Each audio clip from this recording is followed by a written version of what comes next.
And welcome, ladies and gentlemen, to the monastery, the open bar of the internet, the world's greatest shit show, and the place where we, the good brothers and sisters of this most holy of temples, seek enlightenment through the drunkest, craziest, and most batshit ways possible. I am your one and only gaming monk, better known as Mildra, and with me I have a newcomer into the temple, an RPG fanatic like the rest of us, the head of Venus Orion Comics, and a man of many talents, the one and only MugenLord. How you doing today, man? I'm doing good, and I appreciate you for having me on. Always thankful for that. Appreciate it. Thanks. Yep. So, now normally when I open these up with anybody new, I often like to delve into the origin story. Some may say a villain origin story, which I will only agree with if it means getting a villain song like 90s Disney, but we don't get that. Damn it.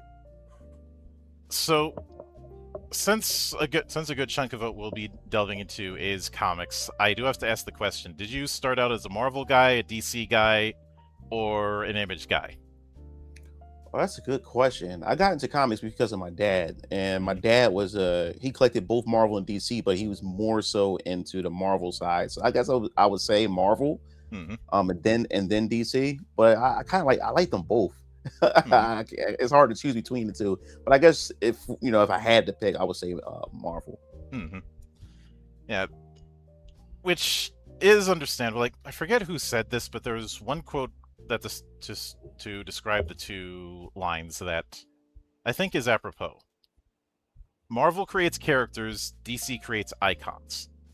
And that's not to say one side is better at storytelling than the other, modern stuff notwithstanding, but more in reference to the kind of stories that are told. Yeah, I can see that.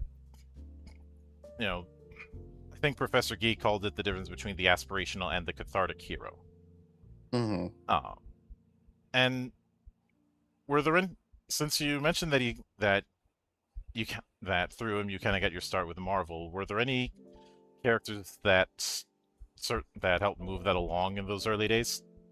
Yeah, of course. I mean, it would be obvious because everybody's the most mainstream of them all. When I first got introduced back when I was like a kid, like 5, 6, like around 4 or 5 years old. Mm-hmm. Of course, it was X-Men, and then Yep. after the X-Men, I was introduced to Incredible Hulk, and then later on the Fantastic Four, Mm-hmm. and then Captain America and Spider-Man. Oh So yeah. yeah, those were like your safest or the more mainstream, more popular ones. Mm-hmm. And then once the Sega Genesis had released, it was this arcade beat 'em up called The Avengers, and that's when I was Mm-hmm. introduced to Iron Man, Vision, Hawkeye, because I knew none of those characters Mm-hmm. until I played that beat 'em up game, and I was like, oh man, like I've never seen these Marvel characters before.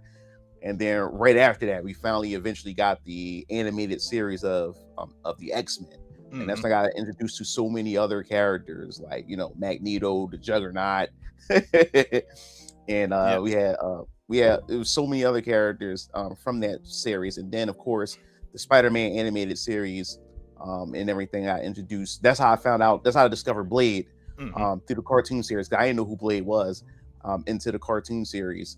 And then once the Blade movie came out, it kind of like reaffirmed, that character because Mm-hmm. the way they portrayed Blade in there, I didn't think Blade was a cool character in the cartoon. The way he was portrayed, I was like, oh, he's just a guy with because remember in the cartoons they couldn't have him walking around with an actual sword cutting Mm-hmm. people up, so they gave him a laser sword in the cartoon.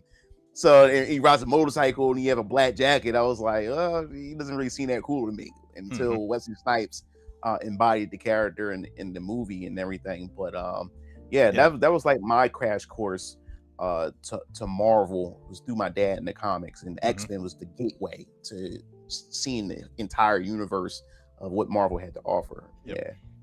Yeah. I ended up reading the very early Hulk issues that Stan Lee did not too long ago, and it's something that I can't unsee is how it's very clear Stan Lee was heavily inspired by Universal horror monsters. Mm. And in the case of the Hulk, Dr. the Jekyll Wolfman. and Mr. Hyde. Oh, I thought Hulk was like more like a Dr. Jekyll and Mr. Hyde. That's how I saw him. The Incredible Hulk. Which I could certainly see that, but Dr. Jekyll and Mr. Hyde wasn't one of the roster when it came to the Universal Oh, family. okay. Yeah, got you.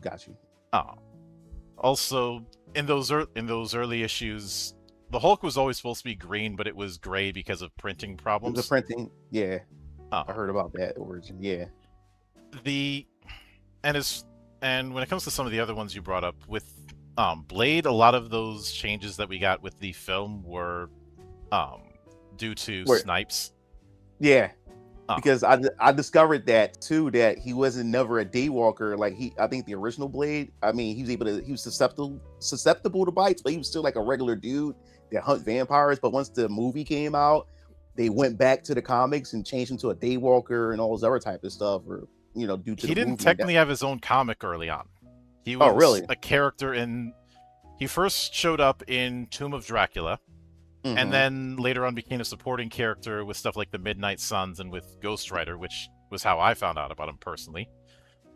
His whole thing was being a tribute to um, blaxploitation style Yeah. horror, and the only real power he had at the time was being immune to vampiric hypnosis, Mm. which is cute and all, but it's a little Yeah. situational. Lame.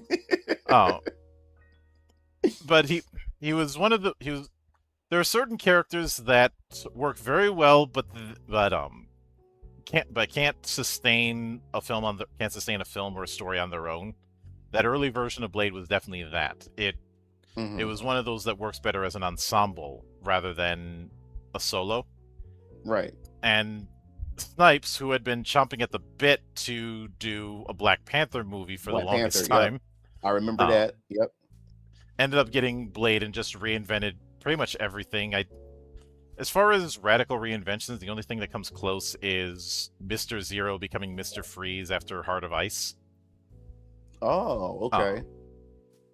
yeah, because Freeze was originally Mr. Zero and was one of many, many gimmick villains during the Silver Mm-hmm. Age Right. in a purple and green outfit because that color scheme hadn't been done to death. Like seriously, if I did a drinking game out of the number of characters who had a purple and green color scheme, especially in like the 60s and 70s, I'd be dead within a week. But Yeah. even some of the firearms that you saw in that first Blade movie were Mhm. Snipes' design.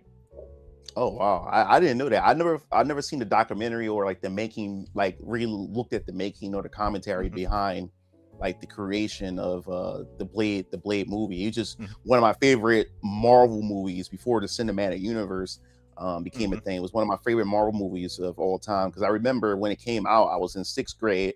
Mm-hmm. And I remember my dad telling me, he was like, yo, like Blade's coming out with a movie. And at the time I couldn't remember who Blade was because, like I said, Blade wasn't really an interesting character that made a cameo in the cartoon and everything. So he didn't really leave much of an impression on me. But when my dad reminded me about Blade in the cartoon, I said, him? I like, Yeah. why give him a movie? Like, but Well, my God, I went to the movie theaters mm-hmm. with my dad and my brothers and my mom, who knew we all went. And I remember us sitting in the movie theaters in that first scene because I'm not really a vampire guy, to be honest with you. I'm gonna be honest with you straight up. Like the only thing I enjoyed about vampires back in the day, or the only like movie that I enjoyed, was the Lost Boys. Lost Boys, I really enjoyed Lost Boys back Mm-hmm. back then. But vampires wasn't really my thing. But the way Blade had done it, it was in an urban setting, but it felt like it could possibly happen in real life. The way how grounded, even though they're vampires, it felt really, really grounded. Mm-hmm. And the part where it opens up, where the woman takes him to the guy to that underground nightclub. I'm like, yo, I can see something like that. A guy see a hot goth babe and say, hey, I want to take you, don't want to take you out, and all this other type of stuff. And you think you're like, oh, I'm about to have a lucky night with this chick. And then she take you to some occult place or something like that. But it happens to find out that these people are vampires. It just worked for me. It really did. But when Blade showed up, and when you typically see vampires in most mediums, especially Mm-hmm. like movies and stuff, they're really, really powerful, and don't play around with them and stuff. And if you have an encounter with them, you in trouble. But when I saw Blade, and when the whole party stopped and everybody was moving away, I'm like, vampires. I mean, it's a bunch of them, and everybody's afraid of this one man. I'm Mm-hmm. like, I'm not buying this. But man, once it started, he sold me. Like Wesley Snipes sold me on the whole idea of Blade. Yeah. Like, such a badass. And when I'd say that kind of scene is an early example of something we've seen a lot, especially in the wake of John Wick, which I call Mm-hmm. the reverse slasher. Yeah. You know, the thing that's so horrifying about a slasher villain is and this was of course pioneered by Michael Myers, the fact Mm-hmm. that no matter what you do, they will keep coming for you. Mm-hmm. Instead you have where the protagonist is that to Yeah. the antagonist of that particular Mm-hmm. story, where this is the you have these very powerful people, but they're all afraid of this one individual, like that one individual is a sleeping dragon. Mm-hmm. And it's one of those things that came to mind because there was a video by Savage Books talking about writing a terrifying protagonist, and he used that analogy himself. Mm-hmm. And what's also amusing with some of the ones you had mentioned is the X-Men is probably one of the most successful examples of creative laziness ever. Because the sole reason Stan Lee went with mutants was because he was, in his words, he was running out of ideas for character origins and just wanted something where he could put a bunch of characters and not have to explain the origin of their powers. And see, this is the thing, like, because like with Venus Orion Comics, Mm-hmm. I'm the writer, and I have my artist, Jessica. She's from the Philippines. She does all my artwork. And the thing that really inspired me is creators like Stan Lee and manga writer like Akira Toriyama. is because of how they approach certain things. I'm glad you mentioned about X-Men. The whole lazy part about it is because despite him having that idea, say, well, he just want to have characters that have powers without origin and stuff, it's amazing how he's able to pull that off, and people believed in it, and the X-Men has become such ingrained in pop culture history, especially American history, and especially when I look at Toriyama, of how he comes up with ideas on the fly at times, like where he had to make a quick snap decision, and him doing that. Now you look at Dragon Ball. Dragon Ball is known all around the world, and that inspires me as a writer because, as a writer at times, we can be very critical of ourselves, and we always overthink things, or we always try An artist is their own worst critic. Exactly. And we try to overcorrect, or we try to think, oh, this is not good enough. I got to come up with, it has to be this, it has to be that. But when I look at Toriyama and I look at what Stan Lee and them has done, I was like, man, like sometimes it's not about trying to be perfect or try to overcorrect or try to have a plan for it for everything. Sometimes just put it out there and allow the audience, to build itself around it or gravitate towards it. And you see how they respond to it and everything. And that's what made me really want to like push and just go for it with Venus Orion Comics. But yeah, that's why I respect those dudes. And speaking of Toriyama, do you know why he came up with the whole Super Saiyan thing? Was it about the outline or something like that when he was doing the hair? It was because he got sick of inking Goku's hair all the time. Yeah. It's stuff like that. You know what I'm saying? It's stuff like that. Yeah. That amazes me. I think the thing that really got me with Toriyama was the whole Cell saga, where they needed a villain, because like he was done with, after Frieza, he was essentially done, but they wanted more from him. So he started coming up with more ideas for the next arc and everything. And he came up with the androids, and then the publisher came to him and said, yo, man, they look too goofy looking. They can't be like the main villains and stuff. So then he came up with 17 and 18. He said they look too young and bratish. They wouldn't make for good villains and stuff. And then he was at war with his editors. Yeah. And then he just came up on the fly with Cell, but then they said he was just too fucking ugly. Then he came up with another form, and then eventually came up with the perfect form. And Cell Saga is like one of my favorite arcs. That just came along with it and everything, and it gave some of the best stories. It's just crazy, like he was able to just come up with this stuff on the fly, and I just that's inspiring to me, Yeah, which is fun. It's funny that he created Super Saiyan for the Super Saiyan form because he got lazy regarding the inking, and then he does something like Cell's design, which had to have been an absolute nightmare to do with all of that camel pattern like stuff. Yeah, and that's another thing I never thought about as for artists, because I learned a lot with my artist Jessica, when she started doing my characters for Venus Orion Comics, and I used to ask her questions. I was saying, how come I notice when I look at anime sometimes that the anime, as far as the characters designs, looks much different than the manga itself and stuff, and I couldn't find the right words when I was talking. I was really referring to like the details of the characters. And she said you have to understand when you're an artist and stuff, like the more detail you make the character, the more of a nightmare it is to draw them from panel to panel. And then now imagine doing animation, trying to keep that same detail, doing it frame by frame. That's why you try to keep the drawings or try to keep the characters as simple as possible, try not to load them up with so many different designs and shadings and stuff like that, because it can be a nightmare later. So with Cell having all those dots and everything, that's a nightmare trying to keep that consistently. I think that's also what I remember somebody asking, why is it that shonen battle manga gets so many anime adaptations versus other genres? And I'd said, if you look at genres like seinen, like just look at what I call the 4 pillars of heaven when it comes to seinen manga. All of them are very detailed, and to use a bit of a wrestling reference, the 4 pillars of heaven, which is also shiteno, is a concept you see a lot in pop culture across Japan, but that's mainly a reference to All Japan Pro Wrestling from the 90s. To refer to the big 4 of seinen manga, which is Berserk, Vinland Saga, Kingdom, and Vagabond. If you've read any bro. of those 4 mangas, you know they are very, very Yes, detailed. she showed me the example. It was Vinland Saga where she showed me that example. She said, "You see the manga, how detailed it is, but then you look at the animation itself, it's not on that even nearly on the same level Mm-hmm. as the detail they put into the faces and stuff like that." Because she said, "Can you imagine the nightmare to constantly keep that same level of detail frame by frame?" I learned a lot from her. I never thought about that, from a artist perspective, when Mm-hmm. it comes to drawing and everything. Oh yeah, and with of those 4, the only one that hasn't gotten an anime is Vagabond, and I think it's because every studio is too intimidated to even try it.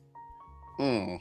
Because first off, the art is done by the same guy who did Slam Dunk and the better looking version of One Punch Man. Which One Punch Man detail wise is borderline a seinen manga as is, and it's a interpretation of the life of Miyamoto Musashi. Mm-hmm. The greatest duelist of all time. So it's a case of if you if you fuck up, everybody's gonna know. There was a rumor that the studio that did Arcane, the League of Legends animation, Mm-hmm. wanted to do Vagabond, and I had outright said that is never happening. A French studio is not getting No. any chance of doing a Japanese hero like that. No. That'd be like a French studio somehow getting to do an animation about George Washington. It's just not happening. Uh, but one And of course, since you brought up Fantastic Four, I'd be remiss if I didn't bring up the Fantastic Four movie that we weren't supposed to see. uh, the one that was under Corman in order to try and keep the rights for a little bit Right. longer. Yeah. But Mm-hmm. the reason why the reason why they end up using, I think, using Blade for that first movie, all of the other big Marvel characters that they could have used were wrapped up in some really stupid deals.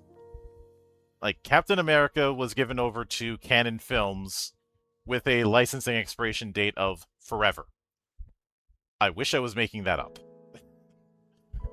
The only reason they got it back was because of a procedural error and because of the Marvel bankruptcy. Because the whole deal wasn't registered with the Copyright Office, so if Marvel declared bankruptcy, the rights would revert. That's the only reason they got Captain America back. Which is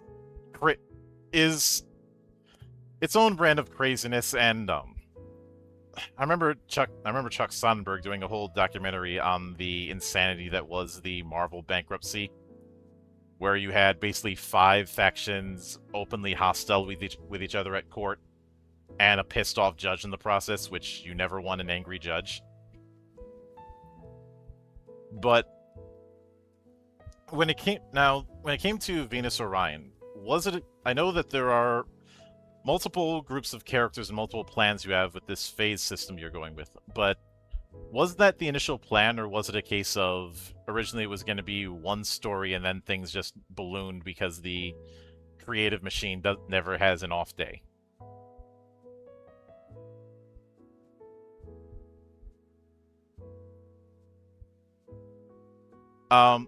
If you're talking, I can't hear you.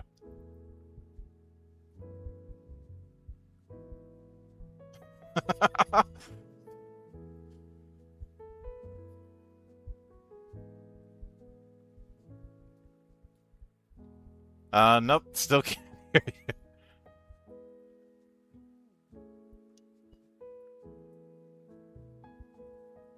Hold on, we have technical issues, folks.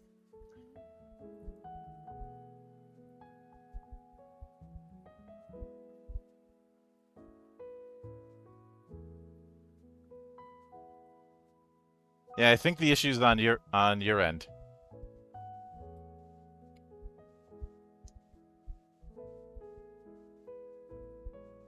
Oh, still nothing.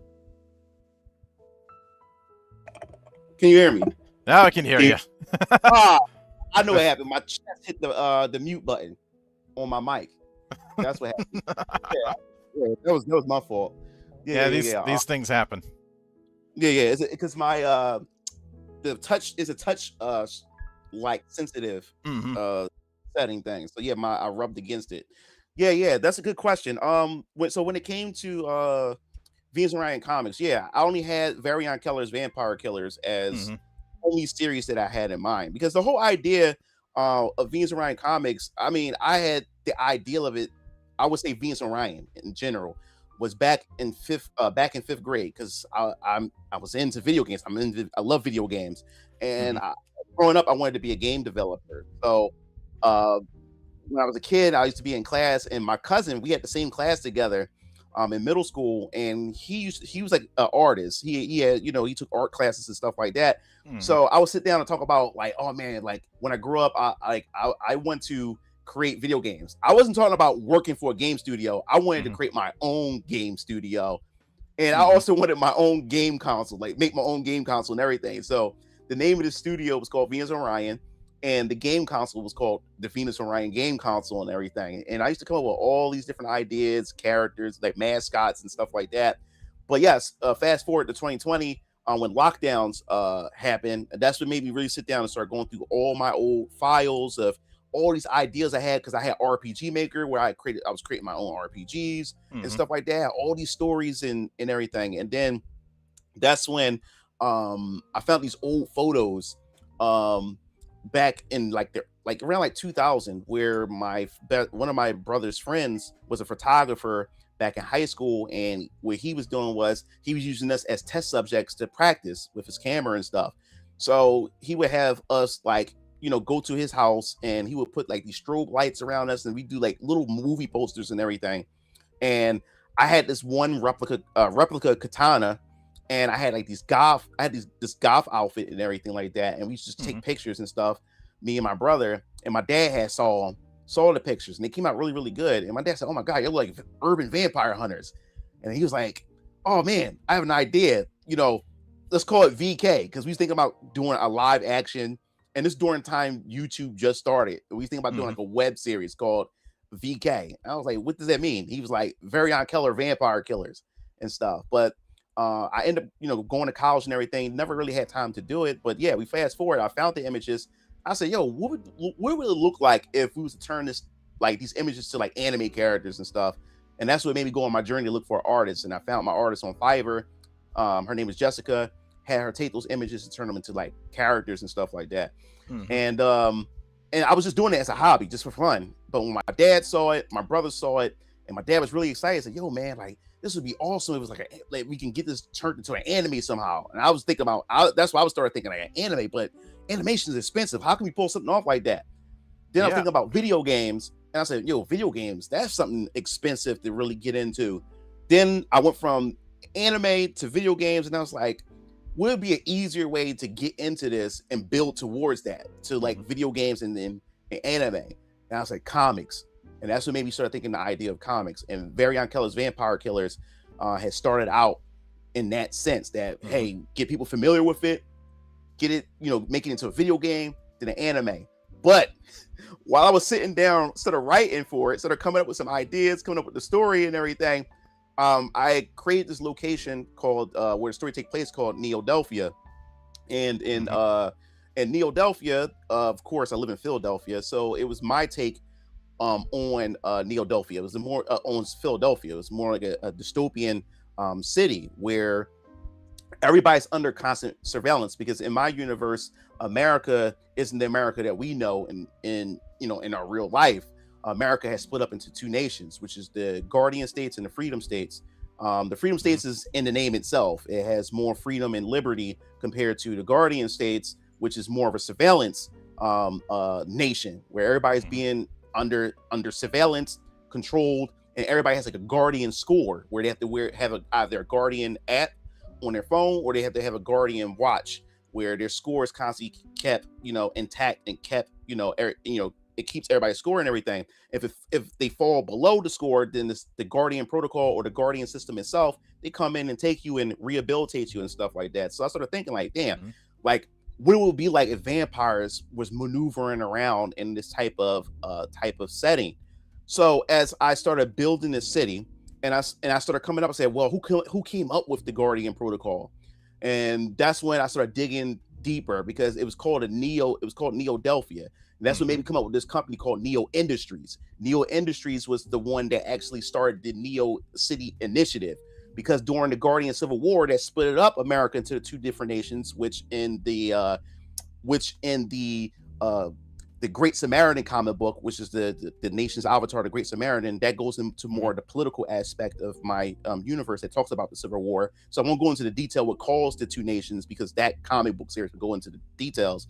Mm-hmm. But the Guardian Initiative, or the Neo City Initiative, had pretty much had this project to where they had these four different cities that's going to be reconstructed after the damage that was done during the Guardian Civil War. You had Neo Delphia, Neo York Mm-hmm. City, Neo San Fran, and then you had Neo Washington, DC. You had these four places that was going to Mm-hmm. undergo the Neo City Initiative, and then the Guardian State government was going had this contract with them, and the Neo Industries, which is one of my big technological companies in my universe, they agreed to it, and they had to build the Guardian protocol system into the cities itself.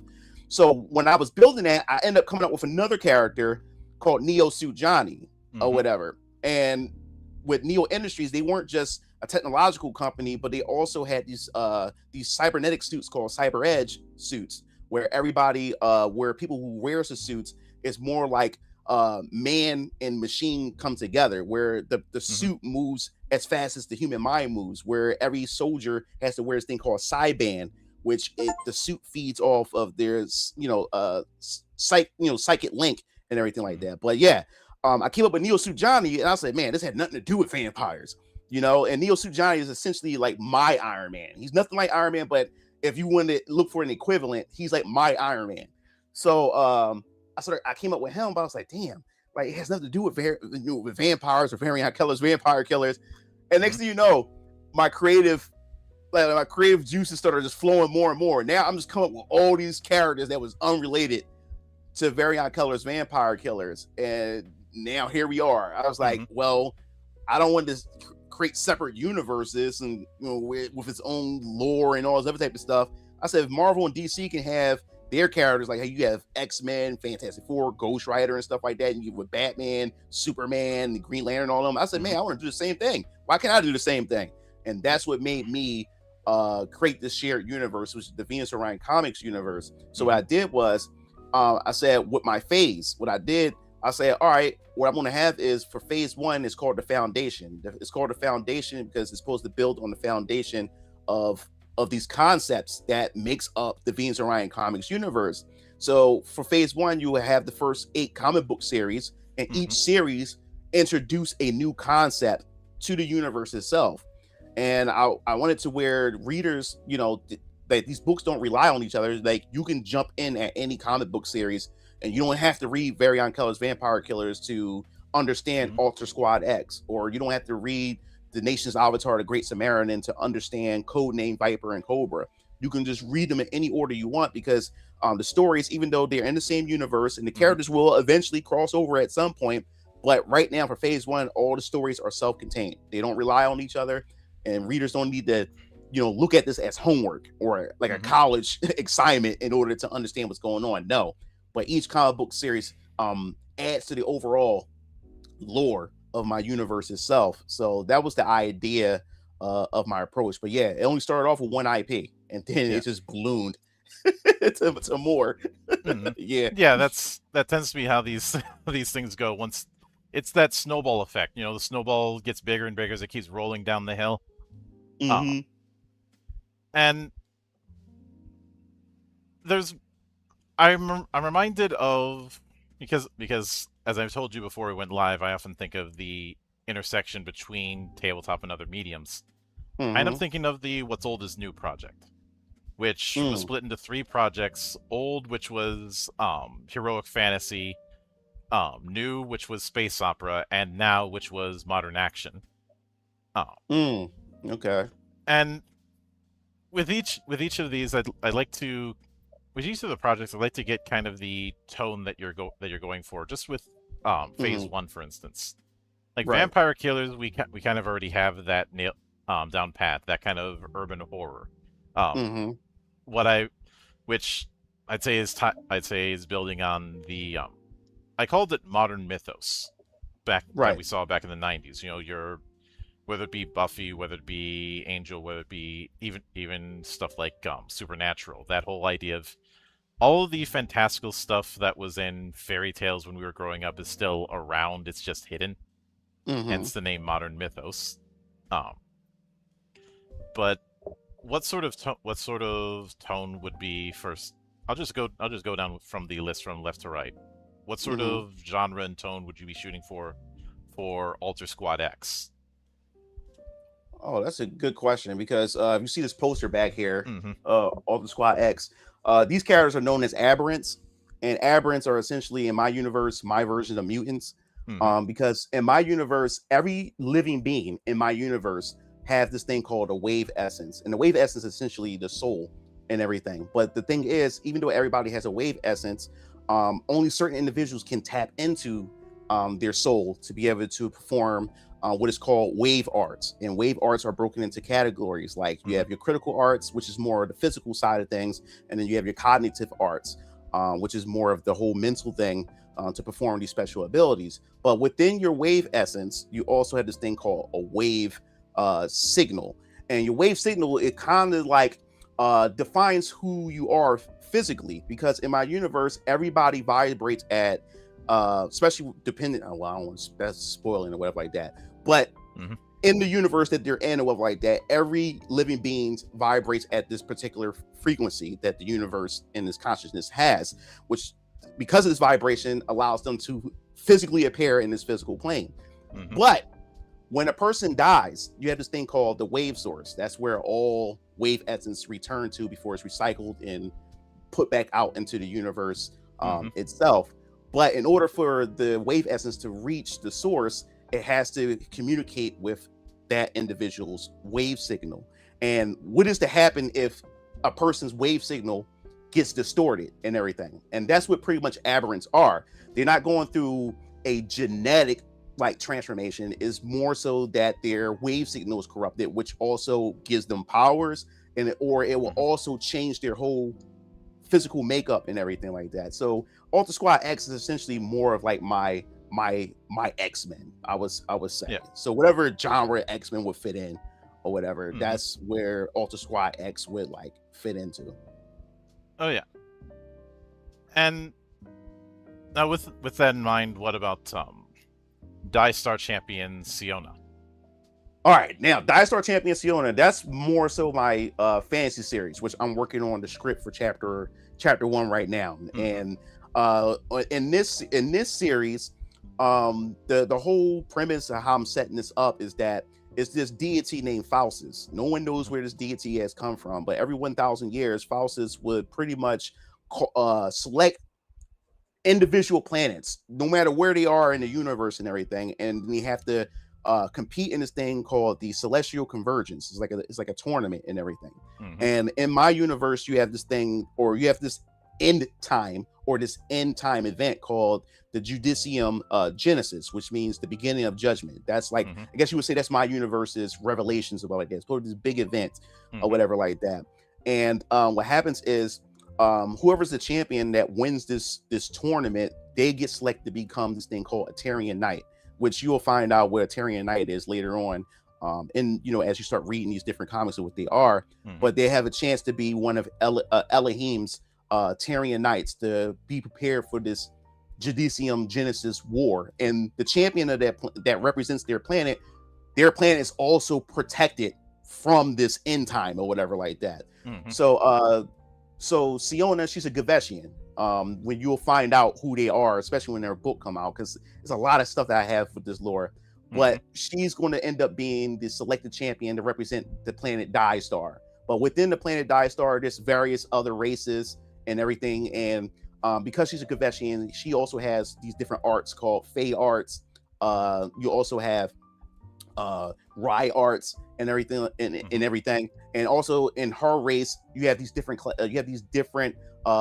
classes, or I would say groups of Gaveshians. You have the Pugna, which they are more like the physical warriors and stuff like that. And then you have the Kanjus, they are more into the magic and the mind and stuff like that. And you have the Edu, they are more of the politicians or the scientists, the more of the intellect. Castes? Yeah, exactly. And also within, on Planet Dystar, which I haven't revealed yet, there's other races and cultures and stuff. You have the Danians, which is human equivalent to humans, but on that planet. And you have like these humanoid fox-like type people. You have these humanoid type lizards. You also, I have my own type of animals called the Kylels and stuff like that. But yeah, so with the Dystar champion Siona, it's more going into like the more fantasy side of this. And what happens is when Siona gets selected to become the champion, she gets teleported and meet up in this dimension to meet Faustus and all the other champions from other parts of the world. And what Faustus does, he chooses a planet arena. Like every 1,000 years, there's a different planet that this tournament would take place on. And this time it's planet Earth. So all the champions are sent to planet Earth in a battle royale. They scattered all over the place in a certain area. And when they get there, all of the champions' powers are cut off. They all at level 1, which means they can't tap into any of their arts. Whatever arts that they have from their culture, their race, whatever like that, is locked away. In order for them to be able to unlock those skills, they have to link with a person of the planet that they're on called a Dunamis. And it's a person that they resonate with. And depending on who the Dunamis is and their personality or whatever they have, will also give them this resonance type of link ability as well. So that also affects them. So they have to pick wisely who they resonate with. So you can imagine like some of these champions may even resonate with serial killers or, stuff like that. It's going to be pretty interesting. But once they get to the planet, they have to hurry up and find somebody to link with, because one champion may link with a Dunamis and now trying to eliminate the other ones who haven't yet to link because they're at level 1. They don't have all their abilities. But Siona meets this 15-year-old kid named Ethan, and something transpires, and then she feels something from him, like his bravery, his courage and stuff, and she see him as the right person to be her Dunamis. And those two link, they resonate together. And that's how she's able to tap into her early level skills. And that's how she gradually, as she levels up, during this celestial convergence, she starts tapping into more and more her skills that's locked away. So yeah, man, it's that's the fantasy side of my universe when it comes to Siona and the Dystar champion. So yeah. And you mentioned Johnny Neo being your Iron Man analog, and saying Iron Man analog feels a bit reductionist, but definitely in that vein of a powered exoskeleton. And yeah, what makes Neo Suit Johnny, what's different about him, which I won't spoil, an accident happens to where it changes. It affects not only his wave signal, but his wave essence in general, because the Neo suit is different from your typical Cyber Edge suits, because the Cyber Edge suits functions off of a person's sideband that they have linked to the suit itself. Now, each suit works differently because it causes strain on the mental or whatever like that. So soldiers have to go through these different tests to find out where they rank and which suits they can actually use and everything. But what makes the Neo suit different, this actually feeds off your wave essence to power it.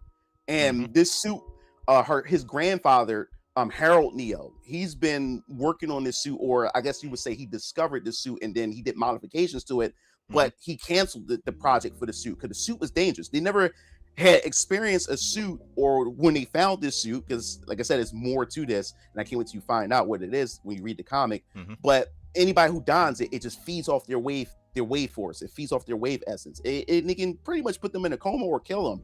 But because of what happens to Johnny and what's going to happen with his grandfather, which I won't spoil, but his grandfather gets into this incident to where the Mad Jack's mercenaries end up kidnapping him. and they end up taking one of the other suits that he had called the Bully. This is big suit called the Bully, Mm-hmm. and Mike Corbin, which is the leader of the Mad Jack's mercenary, for some reason, him and that suit resonate with each other. So he's able to pilot that suit, and that's Neo Suit Johnny's first villain for the first arc that he's going to end up fighting. But yes, he wants to save his grandfather, and he ends up finding the suit, and he ends up completing, because he's underneath his grandfather's tutelage, learning how to work that technology and stuff, and he ends up donning the suit, and no one knows, and he's going to go out there and try to save his grandfather and fight the Mad Jack mercenary and fight the Bully. Yeah. So yeah. Mm-hmm. And based on the way you describe it, oddly enough, Iron Man wasn't exactly what my mind was conjuring. I don't know if this was intentional or not, but I ended up thinking a lot of Tokusatsu heroes, especially ones that came out of the Showa and early Heisei era. Oh, really? Stuff like some of the Metal Hero series, or things like Kikaider.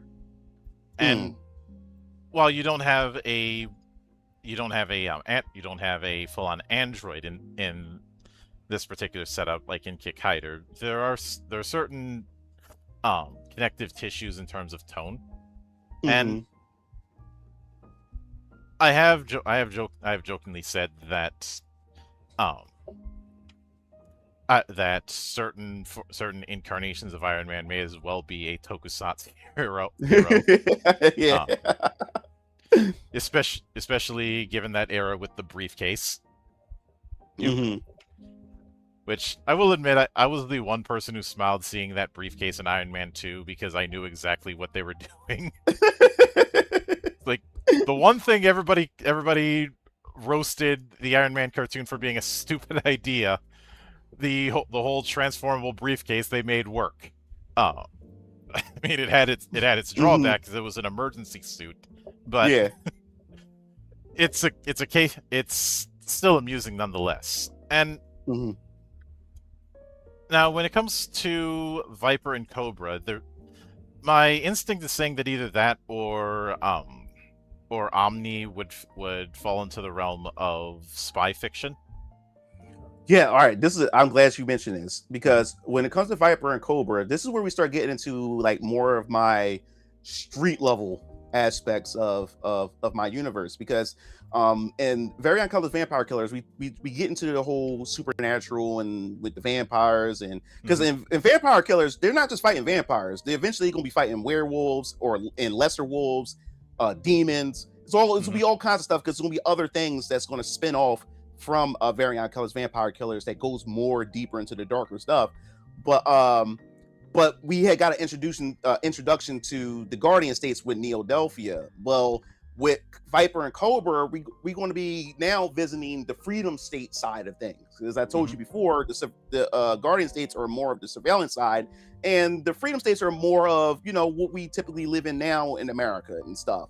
But the only difference is that war itself, the civil war between both nations, had destroyed the economy and destroyed a lot of things, where it came to the point, in order to rebuild the Freedom States, now you had corporations, and then you have crime families that's buying into and financing to rebuild a lot of these places.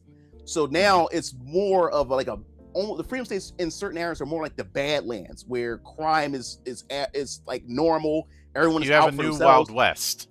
Exactly. That's where Viper and Cobra falls into, because you have Hana and you have Laura Bigsby, the two sisters, where they were born from a crime family, but her parents were killed. And what happened was, it's this one big crime family or network called the Red Band Network.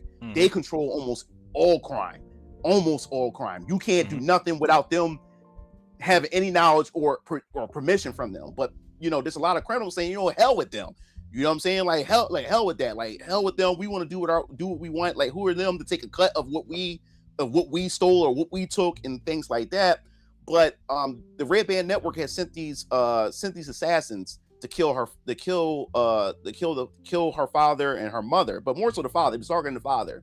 Mm-hmm. And what happened was, Laura and Hannah, when they were younger, they saw the entire mansion just burnt down and stuff. And right then and there, you see the three assassins. You have the leader, and then you have this blind guy, and then you have this Russian chick where she is almost like a mute. She don't really talk, but when she does talk, if you ever hear her talk, that means you need to be concerned.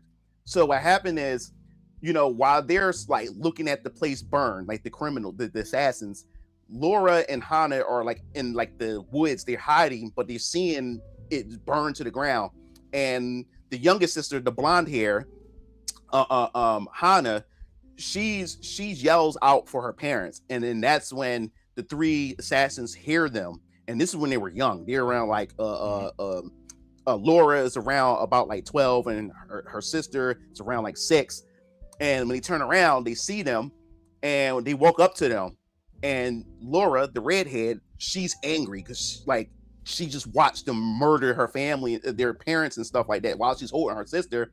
And the leader crouches down on his knees, and the other two assassins is looking at them, and the blind guy is saying like, bro, it's like get rid of him. So what happens is he takes out his gun, and he points it at the oldest sister, and then he turns the gun around and hand it to Laura. And then he takes the gun, and he puts the gun on his forehead and tells her to shoot. And both the other assassins like, are you crazy? And she pulls the trigger, but there was no bullets in it. And he pretty much was like thrilled by that. And his biggest mistake was he decided to let them go. He told her to remember that anger and keep that anger and stuff like that. And one day, she's going to become just like him. And he let them live. But the Russian chick, who I said was a mute, she started talking, saying like, no, kill them. Kill them. So that's pretty much the whole thing. They get older. They run across this ex-Mad Jack's mercenary member named Marcus Higgs. He takes the two little girls under his wings and trains them up to become mercenaries. And now they're old enough, and they're going to go get their revenge. They're going to go kill them because they're still around. So that's, you will get into like what the mercenary life is like, and how, even though it's the freedom states, how you'll find out there's not that much freedom to it now that it's overran by like like criminals and stuff like that. So yeah, that's essentially that. And then the Omni Protocol, the 8th Omni District with Faith Tanaka. Now that inspiration came from, I was inspired by, so if you look at her design and everything, that inspiration came from, even though it was not Ghost in the Shell, but it was inspired, like the design, how I'm going to make it look is more like Ghost in the Shell, how it feels and stuff like that. Which does bring the question of which Ghost in the Shell, because every version of Ghost in the Shell has had a different tone. Yeah, well, I would say Standalone Complex.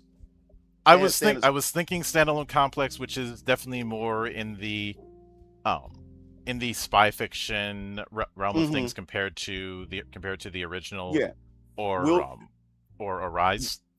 Yes, this one we'll be dealing with a lot of conspiracy and things like that. Well, Faith Tanaka, she's what is known as an Omni soldier. She's also going to have a team with her as well from the 8th Omni District, because there's like 8 districts, Omni districts. Each district handles different things. The 8th Omni districts are more like the boots on the ground. They fight international and domestic terrorism that threatens the Omni protocols. This is where, like I said, each book talks about and brings different concepts, because you find out about the Omni Protocol and the system itself in Variant Colors Vampire Killers, but Vampire Killers is not about that. But if you want to know more about that, this is where that comes into with the 8th Omni District, the Omni Protocols, because they uphold the system itself. But what happens where the people who's upholding the system are also oppressed by the system itself? Because what's going on is eventually they're going to have to infiltrate Neo San Fran, because out of all the Neo cities, the Rubicon Alliance, this group of youth, overthrown the Guardian government and the Guardian Protocol itself, because these youths, they end up finding out more and more about what America used to be, because in Guardian States, it's all propaganda, brainwash, and the Civil War started 200 years ago. So a lot of people don't know what America used to be and how it once was 200 years ago. Or not 200, I mean 100 years ago and stuff like that. Different time, different generation, history, history, people been lied to and stuff. Well, this youth called the Rubicon Alliance, they took over Neo San Fran, and now it's become their stronghold. And it's also causing problems because now other people within these other Neo cities as well, it's almost encouraging them. They have to quell this down. You know what I'm saying? Yep. So they're gonna have to send them in there to try to take the Rubicon, take that city back. And what's going to happen once they get there, and what they're going to find out, and what they're going to discover about the system itself.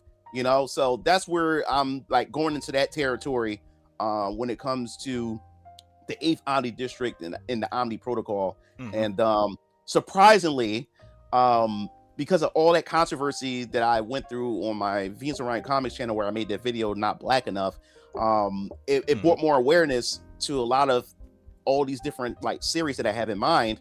And the one that really stood out the most by a lot of fans was not only Siona is really, like, people were really looking forward to Siona, but I was surprised, especially from the Japanese audience. I had got a lot of Japanese fans and readers for Variant Killers, Vampire Killers, ever since my video had went viral and they discovered me. But the biggest thing is the 8th Omni District Omni Protocol. They love Faith Tanaka's design and everything. And he said, man, like, I like, when you going to drop this? When you going to release this? So that's something that I'm really going to really start thinking about and start planning for as far as scripting that out. But that's also one of my most favorite that I'm looking forward to, because I love Ghost in the Shell. I watched the movie back when I was young. And then, my God, when Standalone Complex came out, I fell in love with that anime. And then I ended up getting the box set for seasons 1 and 2, second gig, and things like that. Really enjoyed that. So I always wanted something along the lines of, as far as tone is concerned, for my own universe and how that will all play out. But yeah, that's essentially with the 8th Omni District, the Omni Protocol. I am looking forward to what Science Saru is going to be doing with Ghost in the Shell, but I have a feeling a lot of people are going to be getting some massive culture shock when that drops. Yeah. Because I know it sounds like, there are 2 IPs that where actually I'd say 3, where the different mediums that they're in have vastly different tones from each other. Right. Ghost in the Shell is one of them, and this is something that Masamune Shirow has encouraged. Where the original manga has a different tone from the Oshi movie. That has a different tone from Standalone Complex. That is a different tone from Arise and the Netflix CG series. Right. And, I have a long history with Science Saru because that's Masaki Yuasa's studio, and he's an animation geek, but whenever he is allowed to be a writer-director, he goes into very weird territory. I bet. I recently showed a friend of mine his first movie, Mind Game, which was used as an April Fool's joke on Toonami some years back. Which that was a fun night to see my feed on Twitter, just because I knew what everybody was in for, but nobody else did. Mind Game, one of the more normal things that happens in that is the main character literally outrunning God. Oh my God! And then things get weird. But with the other 2 series that certainly have that kind of thing is Escaflowne, where the anime, manga, and the movie are very different from each other tone-wise. No, you're right, because I was confused about that, because I remember Escaflowne had a Western dub years ago when I was a kid. Yeah. And then when I went to college, my friend, who I call Sir Science, he came to my room and brought over the movie. I'm like, this is not Escaflowne. I was like, this is totally like, this is not Escaflowne that I remember seeing as a kid. Like, this is something totally different. That was by design. I was confused. And the manga is a whole other different tone in and of itself. Because the original anime has a lot of isms you would expect from Sunrise. Hmm. I still think the ending is bullshit, but that's another story. The with the movie, they intentionally wanted to go for something more. I think one of the directors had cited Conan the Barbarian as a reference, which you can Right. definitely see it. But they wanted to go for more of a. I think the wording was wanting to go for more of a male audience than a female one. Hmm. And the manga is one half step removed from both a Maho shoujo work and a Rimiko Takahashi work, especially the character of Van, who Mm. is much more of a hothead and also short, and it feels like a Rumiko Takahashi protagonist. And I say that in the most loving way because I enjoy Takahashi's work, but she definitely has a type that she keeps using in her writing. Uh, Once you see the pattern, you can't unsee it. Uh, but in the third one, and this might be a bit of a stretch, but Trigun. Oh, try. The Oh man, bro, I only seen the anime. I never read the manga, and I'm gonna make this clear too. I don't Mhm, really read much mangas mhm. or mangas at all. I just grew up watching more so the anime adaptations of what people would read in the mangas and everything. So I don't know most of the original works from mangas. I just know the animes. But man, I love me some Trigun, bro. I So love me some Trigun. the Madhouse anime had kind of a ripple effect on how Yasuhiro Naito wrote the manga, because Naito, before he became a mangaka, he was an architect. And Hmm. even he has admitted that it took him a bit of time to get the idea of visual storytelling. It's one of Mm. those things where there's a kind of panel discontinuity in the first few volumes. Uh, there was an infamous interview where somebody was trying to gas him up and talk about his dynamic art style, and Naito just laughs and says, "Is that the English word for incomprehensible?" He doesn't have a high opinion of the first few volumes because he didn't quite get that, and it wasn't until seeing the liberties that Madhouse did that he started to get it and started to improve later on. Though by that Hmm. point, things had taken very different directions. Like pretty much all of the gung ho guns are different in the manga. Some of the gung ho guns, like Raide, never even appeared in the manga, and others are completely different characters. Um, Especially Legato. Like Legato, who I consider Hmm. one of the greatest psychopaths in anime, he is Right. completely different than the manga. Uh, and I often find that kind of thing amusing because with whenever it comes to things like remakes or reimaginings or whatnot, there's this purity idea. Hmm. But when you look at the history of different works, sometimes that doesn't exactly hold as much water as people think.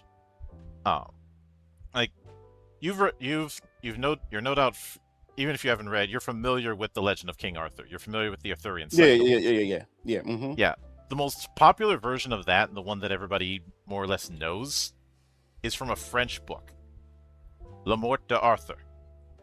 Mm. Wow, that's real bad French, but there's been different, the way the French looked at it, the way the British looked at it, the way the Welsh looked at it. Um, there's there's been different takes and different versions of that myth. Um, Right.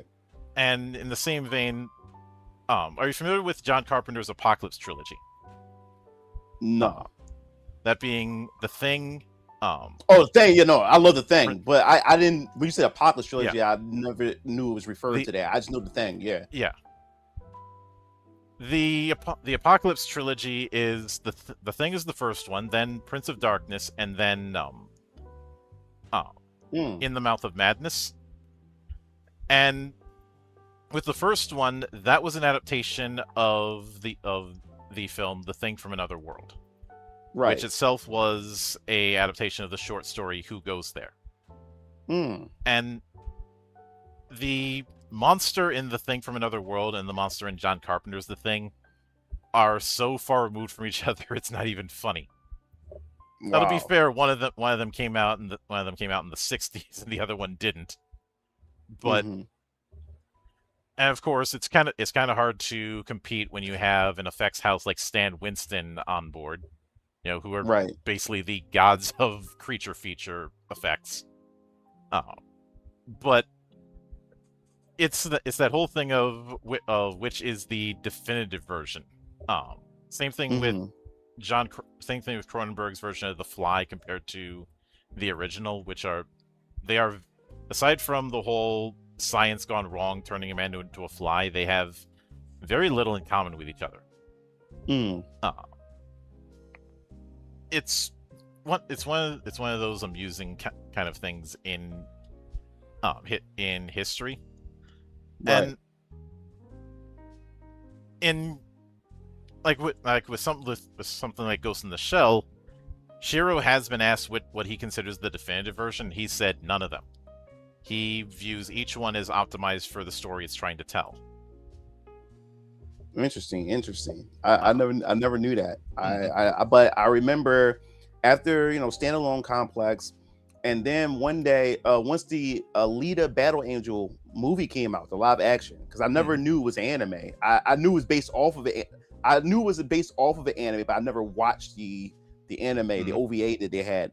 So I remember going to the movie theater to see Alita Battle Angel, and oh my god, I fell in love with Alita Battle Angel, which made me want to go out and I bought the volume that they had, the first volume I Mhm. bought of the manga.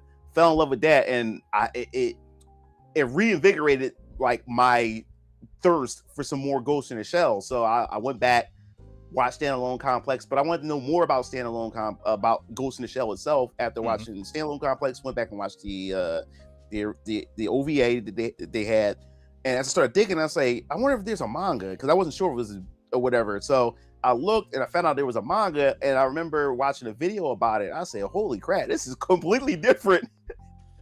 The way the Yeah. major is portrayed and the whole team, I said this is kind of goofy, but I wasn't like, I said I would like this, like read and look into this, because it's Mhm. completely different. Because I love the series so much, I don't mind like this different take, this in especially if this is the original source that started it all. I'm like, okay, I like to definitely look into how that is, but it just threw me off guard. Yeah. And there's this talk about when it comes to adaptations that you need to be as close to the sources as possible, but sometimes that's either not a good idea or shouldn't be done. Period. Um, one of my favorite manga is Blame, and that is a manga I never want to see in a full on anime form because it can't work as one. Mm. Uh, Blame is by Tsutomu Nihei, who has worked on a fair few projects. He was also responsible for a lot of the direction concepts with stuff like Mach and X. Um, Right. and it is a very atmospheric work. Hmm. It's the kind of work where a lot of the tone is just exploring this massive, almost megalophobic city where floors take years to go between them, and Oh, wow. it can it has this vibe of that same kind of isolation and being completely alone in a labyrinth vibe that was in the original Metroid. That's kind of the tone that it is going for, and the best Mm. way to read it is in complete silence to really reinforce that. Uh, Oh, wow. and that kind of atmospheric work does not lend itself well to animation or film. Uh, Right. because you end up having a movie where not a whole lot happens. I know that there's that Netflix movie that tried. I'll give them credit for trying, but there was no way that was going to work. Uh, and it didn't help. It didn't help that they went full CG with it, which not a good idea. I'm this is a pet peeve of mine. I'm not a big fan of CG in anime. Yeah, Oh, it depends, but like for instance, like the Ghost in the Shell. hmm. Like I love Ghost in the Shell because you not only just the story, but also the animation is just beautiful. And then Hmm. when that recent series came out, which was 2045, whatever it was called, Yeah. on Netflix, even though I liked it, it didn't hit the same because it was fully CGI. It was like a PS2 game. I'm like, I'm like, man, like, why they go this route? Like, I like the story, but just this whole CG thing takes away, what Ghost in the Shell is to me, Hmm. And yeah, certain animes just I can't feel can't like it. pull it I off. feel like they went with that because of how well that worked for Appleseed. But Appleseed and Ghost in the Shell, even if they're both Masamune projects, are Hmm. completely different vibes. But Yeah, yeah, because Appleseed, I had got I think it was because of the DVD box set of Ghost in the Shell standalone complex. They had like an advertisement for Appleseed Ex Machina. I never heard of it, but I said, "Damn!" So this looks really good. Like, and I actually bought that on DVD, the yeah, movie that they had, and that was actually pretty good. and Appleseed Ex Machina has a little bit of an unfair advantage because John Woo was involved. Oh, which it shocked me a while back when I learned that John Woo almost did a Metroid movie. Yeah. I remember, and because I remember back then when they talked about it, Hilary Duff was considered for Samus at one point. It was all these casting like things that was going around about who was going to be Samus at that time, but then Hmm. nothing ever came out of it at all. And I was like, Yeah, damn, that's a shame. Like I really wanted to I see have my guesses why nothing came out of it. It was probably a case of nobody could agree on who was getting coffee. Uh, that it. I've um I've been privy to some stories regarding certain producers, and that is certainly is the case. There was an Onimusha movie at one point in the works that didn't happen because right as it was in the early stages, the Spiderwick Chronicles movie came out, bombed, and Hmm. the guy who was holding the money was like, "But clearly bombed because people don't want fantasy movies right now, so we're pulling out." Mm. Now I realize that sounds stupid. It's because it is, but that was the explanation given. And Wow. I do want to, since we talked about RPG fanaticism and given both of our respective backgrounds, I did want to dip into that a little bit. Um, Yeah. as far as what I call what I call in this monastery console style RPGs, what was your entry point? Oh man, you asked the great questions. My first entry point to like RPGs was I would say it was Secret of Mana on the SNES. Hmm. That's what got me into more specifically JRPGs. Yeah. It was something I've never experienced before. I remember my dad buying it. He bought it home, and it was it was like a summer night. Got the box fan in the window, the air breezing and stuff. And Hmm. I remember me and my brother, we sitting down on the floor. My dad's on the sofa, and I remember him turning it on. And the thing that always gets me is that sound effect when the Square Enix logo comes on, and you hear this weird. I don't know if it's an animal making a sound, but it was so majestic to me, and it reminded me of Never Ending Story because when the music start playing, the melody start playing when Hmm. it opens up, and it has like it's like it fades in from black, and then it will open up, and you see the three main characters looking Hmm. up at this big ass tree. And I Yep. remember that music playing, and it reminded me of something that you were seeing Never Ending Story, and it always Yeah. played in my head. And I remember my dad, he pulls out the multi tap that you allowed to plug up multiple controls in the SNES. Hmm. And I remember my dad plugging in two extra controllers. And I was like, what's going on? And my dad told me it was a three player. I said, Hmm. three player. And I remember sitting down playing with what me and my brother playing with our dad. And it Hmm. was unlike anything I've ever seen before. You Yep. attack the enemies and numbers pop up on the screen. The soundtrack was just beautiful. And this is someone who grew up. My first gaming experience was Legend of Zelda at the age of 4 on the NES. Hmm. So I seen this as an upgrade to Legend of Zelda because it was top down view, you know, and everything, but it plays like a Legend of Zelda, but it's even more strategic. And that's what really got me into it. And I became just a big fan of it. And then after that, then comes Final Fantasy 3, which was Final Fantasy 6 in Japan. I only touched a little bit of that. I didn't really get too deep into it because it was my uncle's game and everything. And I didn't really understand it much when I was that young. But then came Chrono Trigger. Chrono Trigger really swept me off my feet with that. And then much later, after that, when PlayStation came out, now I'm playing Beyond the Beyond, which is one of the PlayStation's launch JRPGs. That was hard. Yeah, still didn't beat it. Never beat it.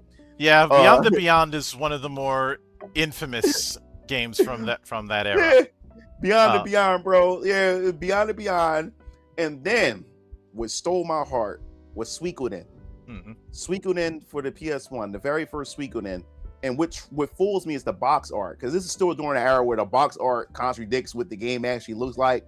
Yeah, because you had a bunch of dumbasses who were like, oh, that nobody's gonna. Yeah, that box art made no fucking sense at all. But I remember my dad buying it, and he couldn't really get into it much, so he ended up giving it to me, and fell in love with this game because this was the first time I like besides Secret of Mana, besides Chrono Trigger, Suikoden made me realize that RPGs or just gaming is not just something that you just have fun and play. It's actually an art. It actually draws feelings, brings feelings out of you. Because I grew attached with these characters. This was the first JRPG where I played where there's over 101 characters. They call them stars. 108. Yeah, 108. Yeah, I'll get into where that comes from. Yeah, that's like isn't that like a what's that, like a Chinese mythology, Japanese mythology? I can't remember what that was. That the whole stars things or whatever like that. But the 108 stars. The Suikoden is the Japanese name for the water margin, which is okay. As far as wuxia works, that is one of the three big ones. Okay. The other two being which. The water margin is also known by the title All Men Are Brothers, but the other two big ones are Romance/Record of the Three Kingdoms and The Legend of Condor Heroes. Oh wow! Like those are the big three. Some people put in Journey to the West, but Journey to the West is not a wuxia; it is a tianxia. Okay, gotcha. The difference is wuxia means martial hero, tianxia means immortal hero. Got you. And yeah, man. When you consider the tone of Journey to the West, that fits. Yeah, that makes sense. But Suikoden, man, I had grew an attachment to these characters. Like especially when you first, you're the son of this McDonald and everything. McDowell. And I remember, now you're coming up in the ranks. You got Gremio, you got Cleo, you got Pan, and you got Ted. And I remember that incident where, after you Ted used to soul eater and stuff like that, you go back to the house, and then Ted takes long to come home. You go downstairs, he's all screwed up, and then at the end, Pan end up getting the Imperial Guards and stuff. Man, it was like a totally wild spin, but I fell in love with those characters. And I really wanted the best for Ted, especially you had to go in the past. And they ask you, do you want to take Ted back with you? You try to bring him back, but he doesn't come back with you and stuff in that time period and everything. But the fact is that you end up becoming part of this Liberation Army. And my first, I wouldn't say my first video game crush, but one of my video game waifus was Odessa. As a little kid, I was in love with her. And then she dies and she passed the Liberation Army down to you and everything like that. And it was just something, and then you have to eventually, as you're fighting as the leader of the Liberation Army, eventually I start saying to myself, damn, how is my father going to respond to this? And this is me as a kid, like thinking about this as if these are real life people. Now I'm concerned. I said, what if my father finds out about this? Do I have to fight my father? And eventually you have to fight your father. The dude, like it really did something to me, as a kid playing that. And did you ever play 2? Never played 2, and this is the great thing. I played 1, 3. I thought 4 was ass. And, 4 is divisive. I like 4, but I understand why some people don't. And yeah, I never played 2. I bought the collection. I got Yeah. The remastered collection for the Nintendo As Switch. as blasphemous as this may sound to some, but I am nothing if not a man of controversy. I consider Luca Blight, the villain of Suikoden 2, to be higher up on the evil scale than Kefka. Don't spoil it for me because I'm gonna play it because everybody keeps saying that's the best entry of the series. I've never played that one. Out of all of them, I've never played that one. So I'm definitely going to jump into that one. But that game had really done something, and especially when your boy Gremio sacrificed himself to protect you and stuff. I grew attached to these characters, and then right after that, Wild Arms. I enjoyed that. I love me some Wild Arms. Yeah, I never beat that game. I found that game was kind of hard to me as a kid too. I never beat that one. And then at the Wild Arms, then came Final Fantasy VII. Then came Final Fantasy VII, which just took me away. It just took me away. And then right after that, bro, Final Fantasy Tactics. Oh my god! Which is funny because love me some Tactics. I recently had an interview with MJ Gallagher, who is writing a book about some of the mythological and historical references within Tactics. He's done this with other Final Fantasies, like he did a book on the Norse and Greek influences within 7. He did one on the entirety of a lot of the mythological references in 16. And now he's doing so with Tactics.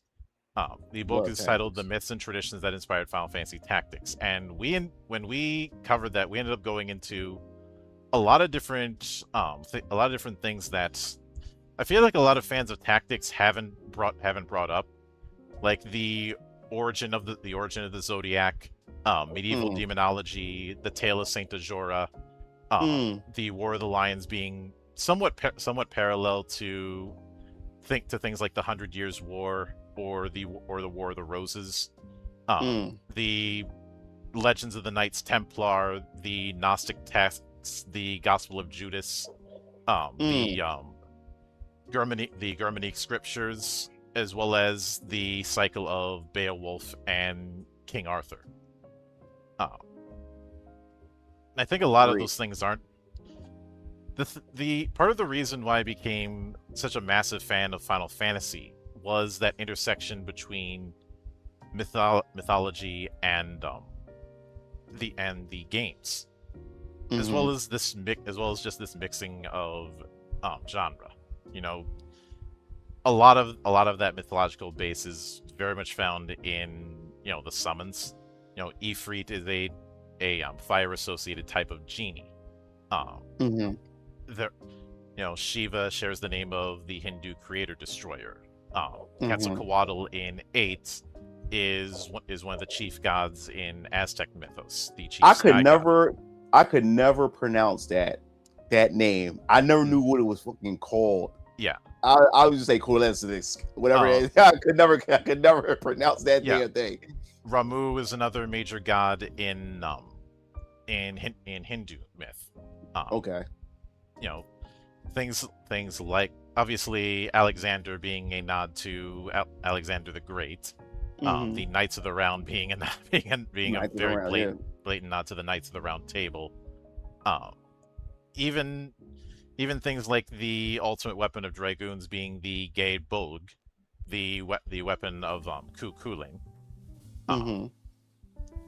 And monsters like, say, Ahriman, there is named after the Persian demon of the same name. And granted, this kind of thing I'd explore even further when I got a hold of the Megami Tensei games. Even if some of them even if some monsters in that I have a love-hate relationship with, looking right at you, Loa. You and your leveled down bullshit. But I will note that when I refer to console style RPGs, that pretty much is what a lot of people call JRPGs. I just have I have bad blood with that terminology, especially during the 7th generation. That, and when I discovered how Dragon Quest was formed, the term console style just made more sense to me. Oh, because well, I heard of JRPG a little bit. I really heard that term when I got to around the Xbox 360 and the PS3 era, yeah, that's because seventh generation.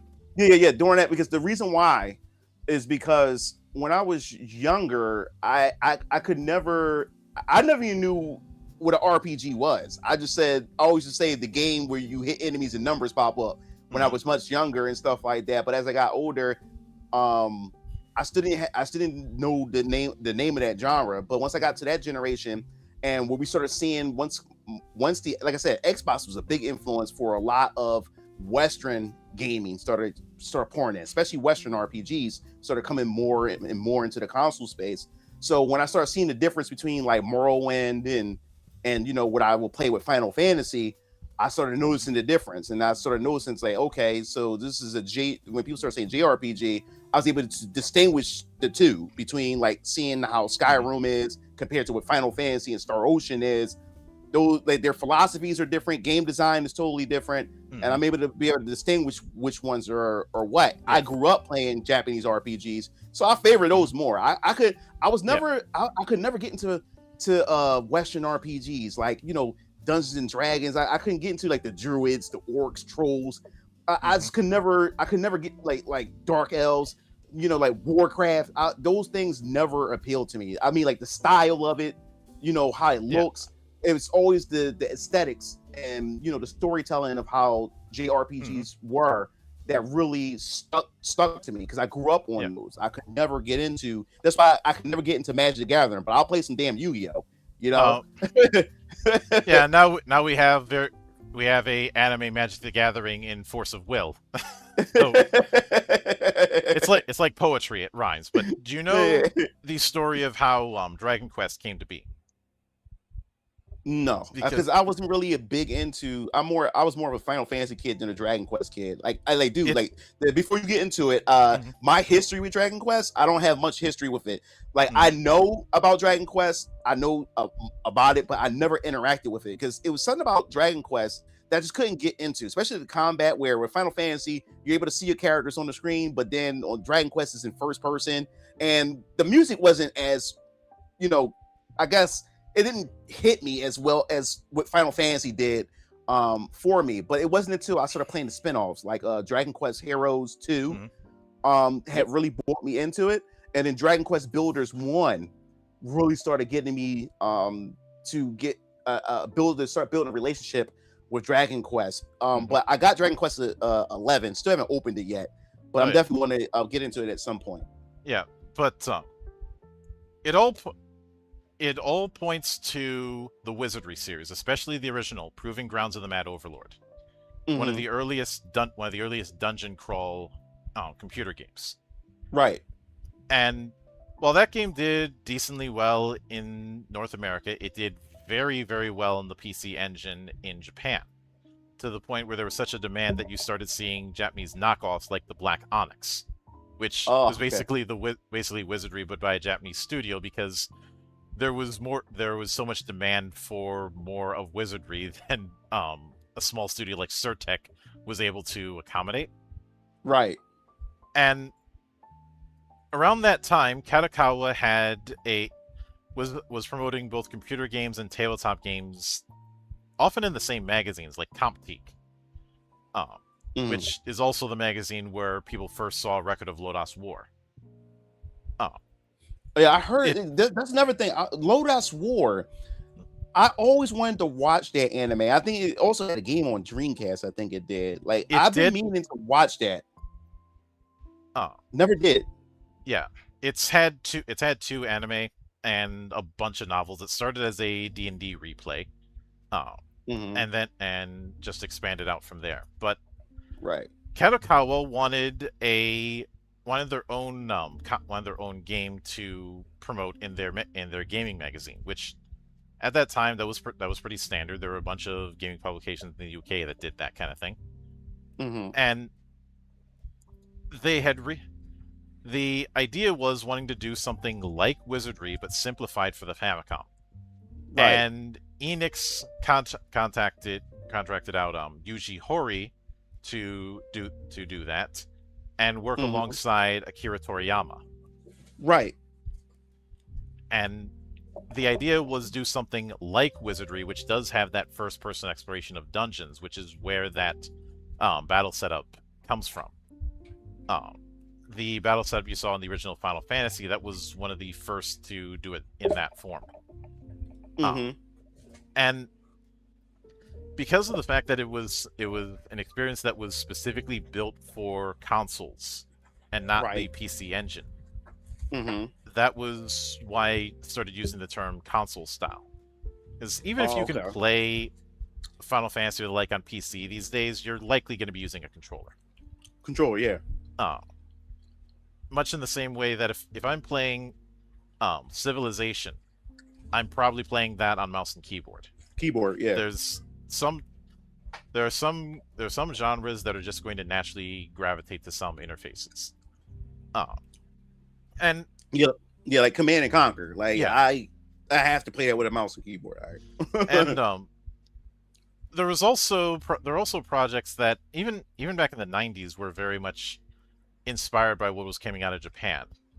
In I think it was 97, there was Septerra Core, Mm-hmm. which Septerra Core is an absolutely phenomenal game for its time and even now. What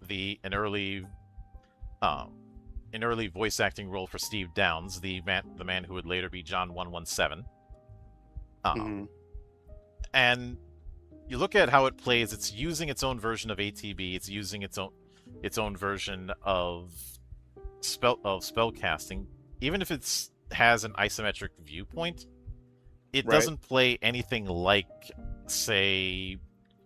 the Forgotten Realms games at the time, or Icewind Dale, or the early Baldur's Gate games. Um, Mm-hmm. it has far more in common with Wild Arms and Final Fantasy. And I will note when it comes to Wild Arms, I like the original, but I feel Wild Arms didn't truly come into its own until 2. Even with the translation being spotty at times. Uh, and with I think what I think one of the things that stuck with me when it came to Wild Arms was just loading it up and seeing that FMV like you were seeing the opening credits of an anime, Mm-hmm.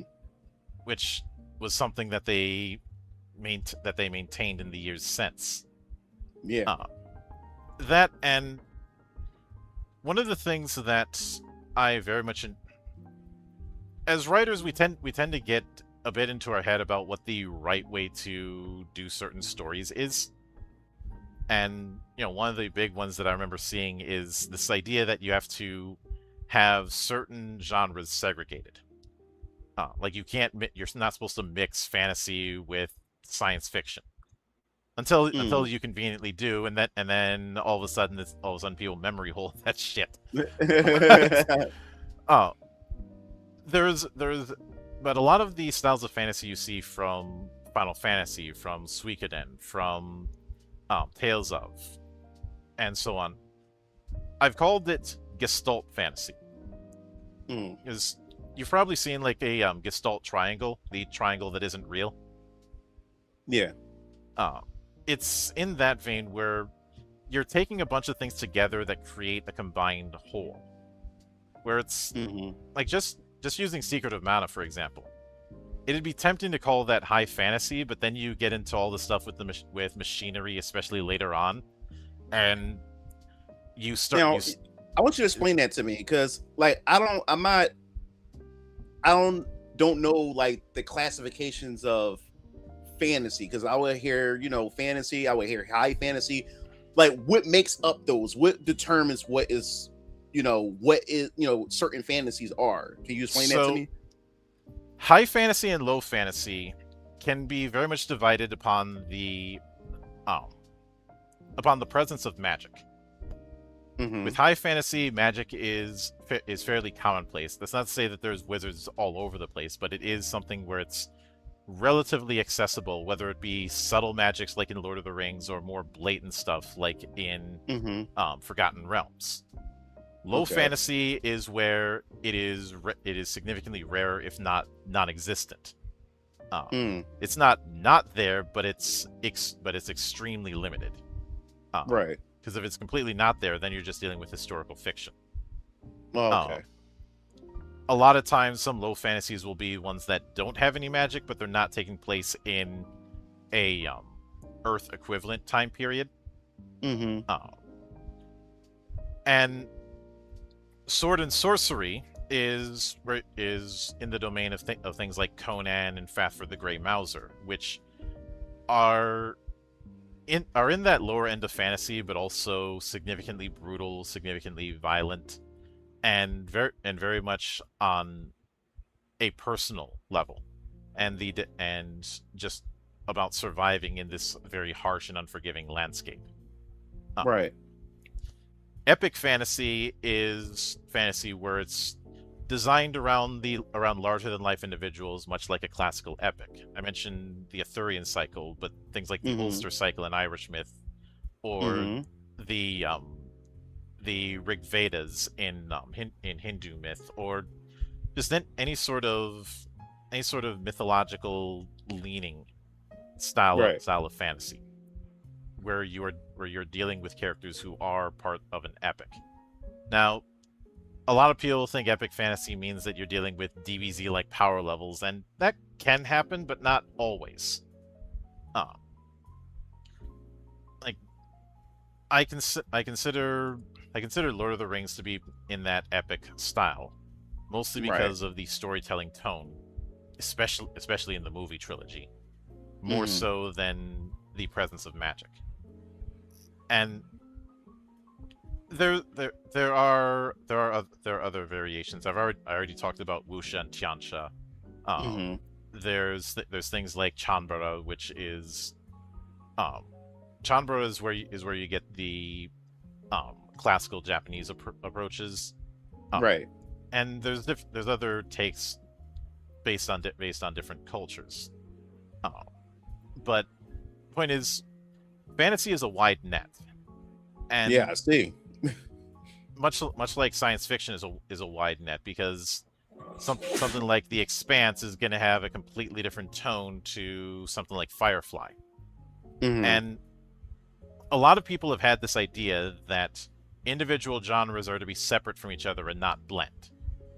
That is an idea that doesn't match reality in general, Yeah. and definitely doesn't match it when it comes to a lot of console style RPGs. Uh, Yeah. I've I've met I met that's why I brought up Secret of Mana earlier, because you have that technology bleeding in, which you definitely saw a lot of that in the 90s, and I suspect it's because of what was going on in Japan during the 90s and the 80s. That explosion of consumer grade technology and the Mm-hmm. economic miracle, and then later on the lost decade. Right. Oh, like there's a reason cyberpunk as a genre was born in the 80s, because you had this explosion of um, devices of various forms at the consumer level and Yeah. at the street level. Um, and when I look at something like, say, Wild Arms, I know it would be tempting to call it Final Fantasy meets the Old West, but I feel like that's underselling it, because you have that whole thing of technological encroachment, like with the metal demons in the original, and the fact that Mm-hmm. the guns are all ancient relics. Arm is a shorthand for ancient relic machine. Mm-hmm. Uh, and it's one of those things where I think I think as time has gone on, we're starting to see more and more creatives who lean more into that mixing of styles. Uh, this was like I look at something like Claire Obscure, where people were debating whether or not it counts as a JRPG because the studio is from France. And I was like, no, it is definitely a console style RPG, and thus, yes, it is. And if Nation of Origin is the argument that's going to be made, and I said this when Corey Kenshin announced he was doing a manga, I was like, All right, if that's the case, then nobody who isn't from France can call their movie a noir style movie. Mm, Oh,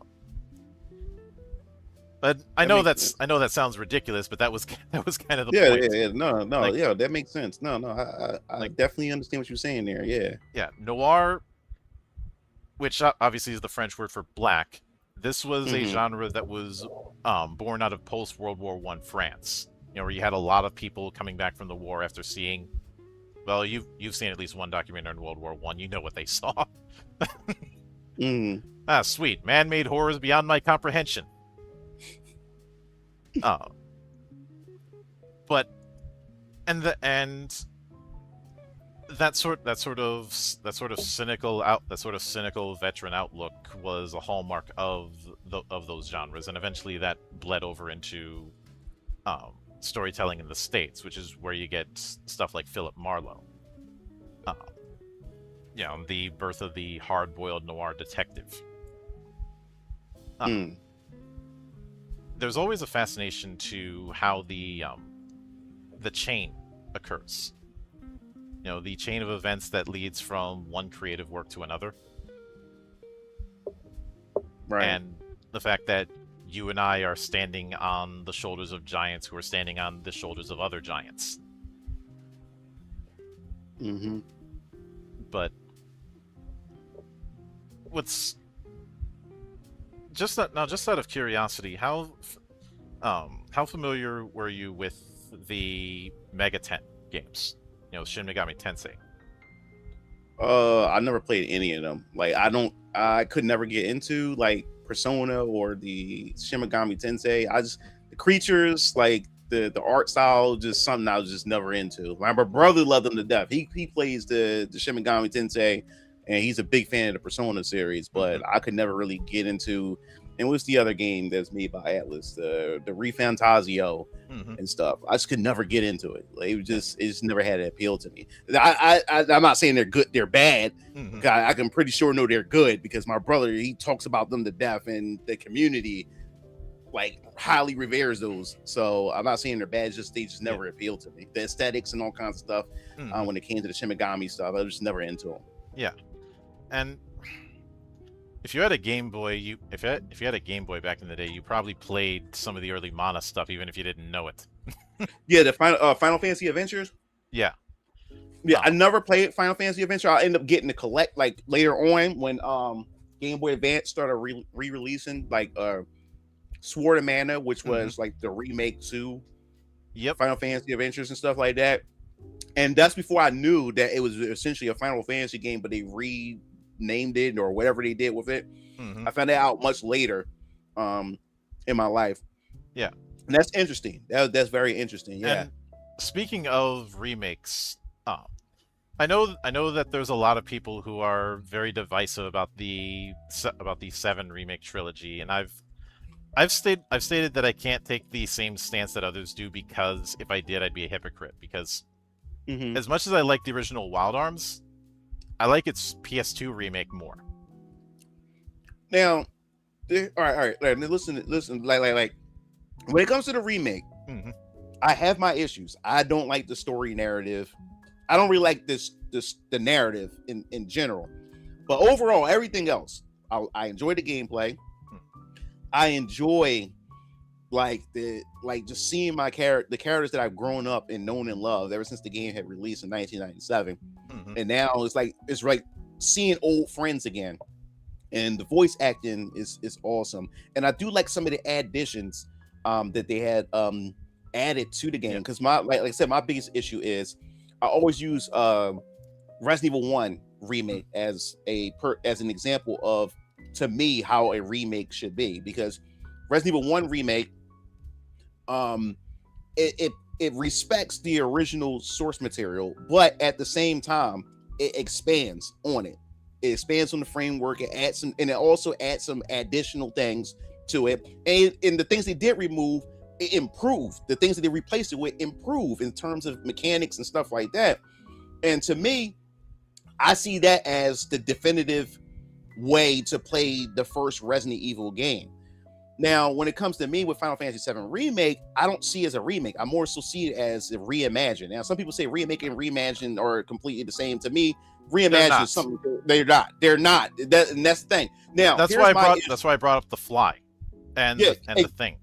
exactly. It's a reimagine. Now, my problem is that don't call it a remake. You should have just came out the gate and say, "Yo, this is going to be a totally different spin, a reimagine on the original game." Then my expectations would have been like, okay, let me go. I'm just go in with a clear head.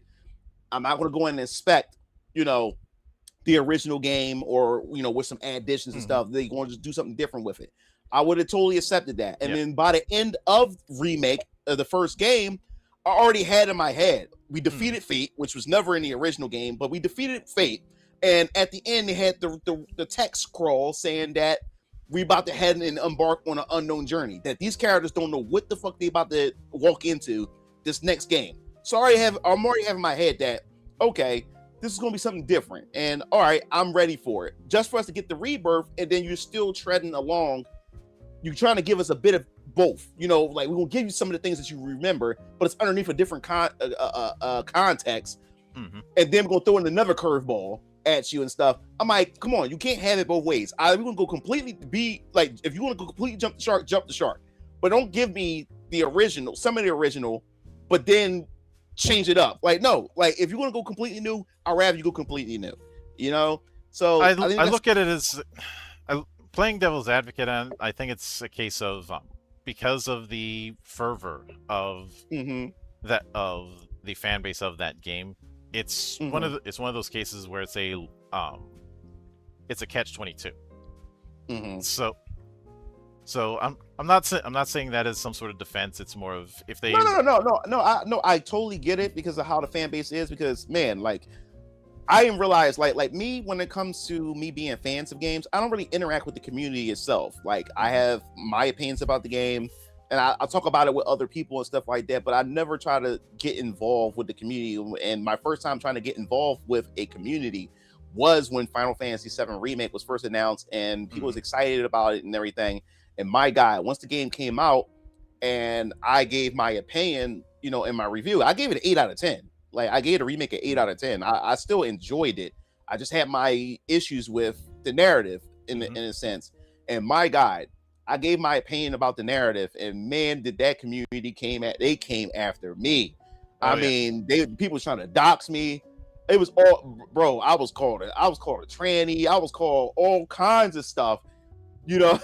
Because my opinion on the narrative and me not really warming up to it, like it was just crazy. I said, yo, I would never want to be a part of the Final Fantasy community ever. And that's when I found out about the whole shipping community. I knew nothing about that either until I started getting into the Final Fantasy stuff with the community. The shipping community already hates me because I keep selling them head cannons. Get the head cannon, but.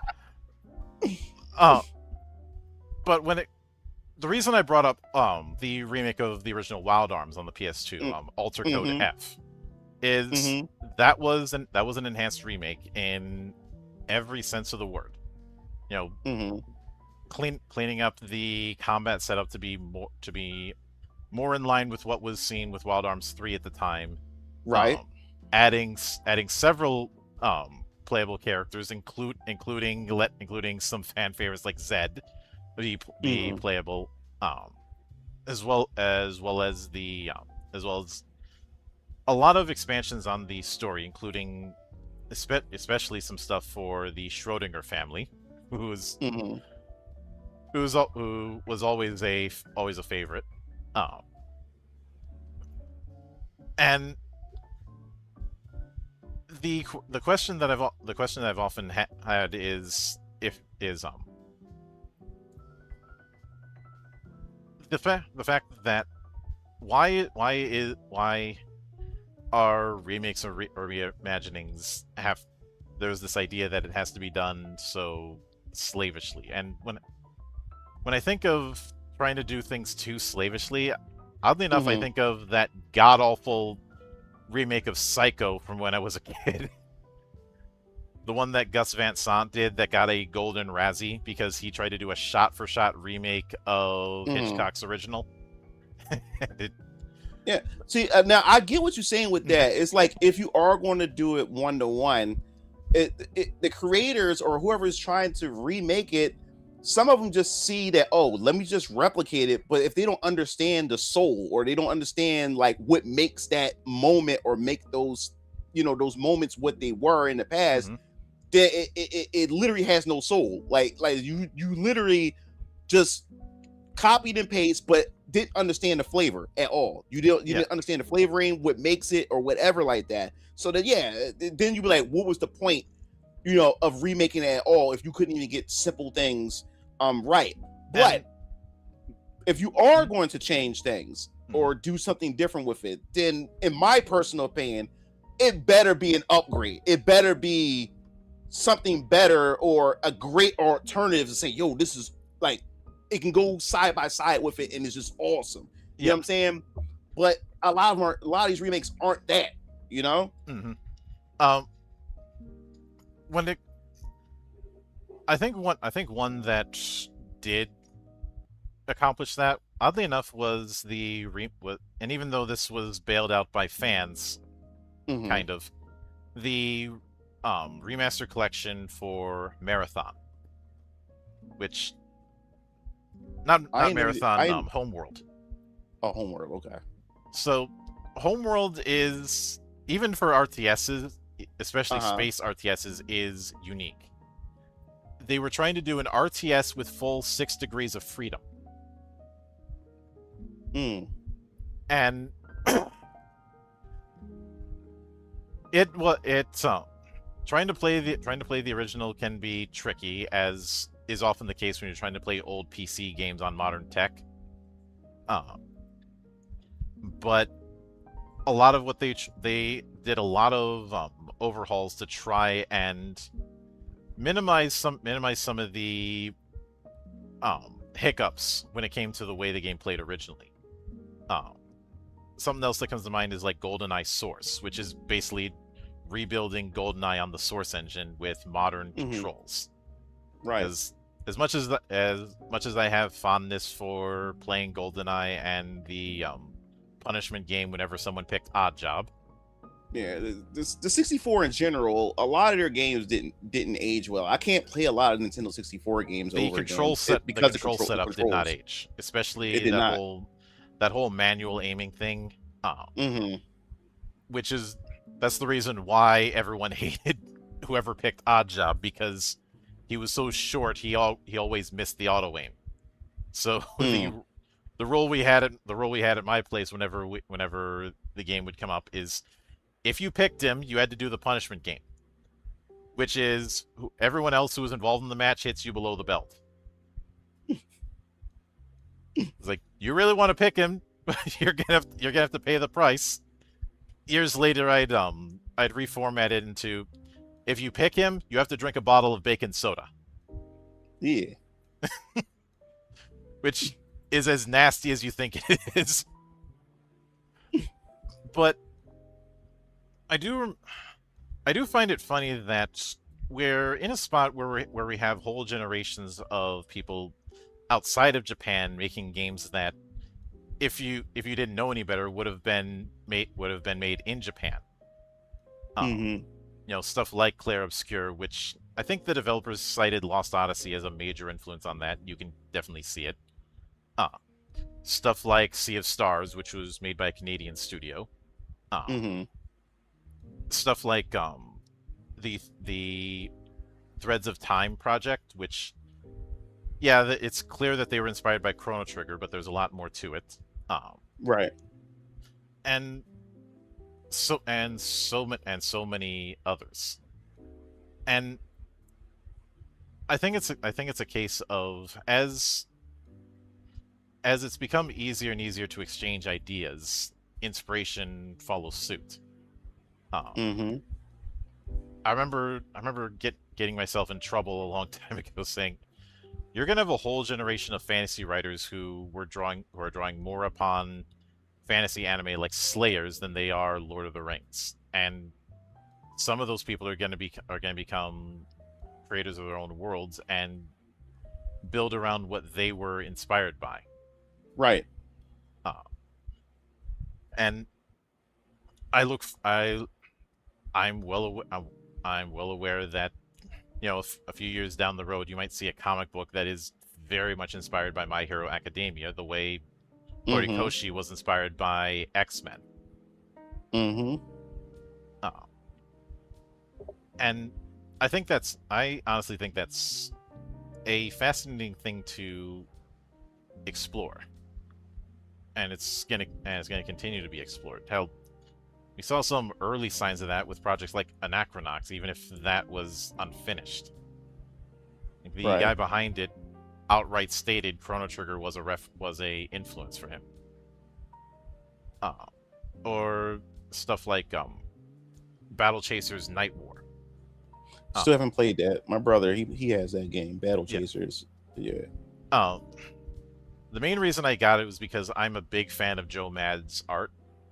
Joe Maldolera.